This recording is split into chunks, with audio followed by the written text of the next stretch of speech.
السلام عليكم ورحمة الله وبركاته يا حبايب قلبي. هنعمل النهاردة بطاطس مسلوقة ودي عدس اصفر هنحطه على الرز ونقلبه. دي اسمه كشري. طبعا البطاطس أنا كنت حاطط على النار اهوت البطاطس دوت والرز حطته والرز نشف بردك، ننقله على عين صغيرة ونقلي البطاطس هنقدح العدس. عدس الكشري مش كشري مصري، عدس اصفر على رز.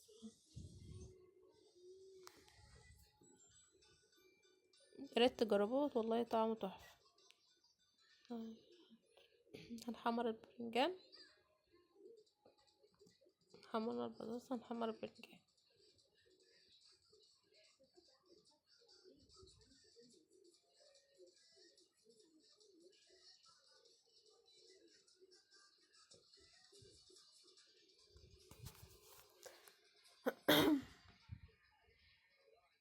وفلفل كمان، نقلي فلفل.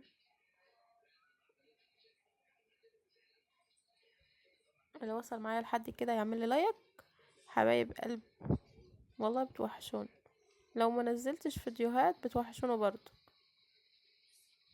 حبايب قلب ربنا ما يحرمني منكم ابدا. ادي الغدا بتاعنا، السلطه اهيت ورز وبرنجان وبطاطس وفلفل.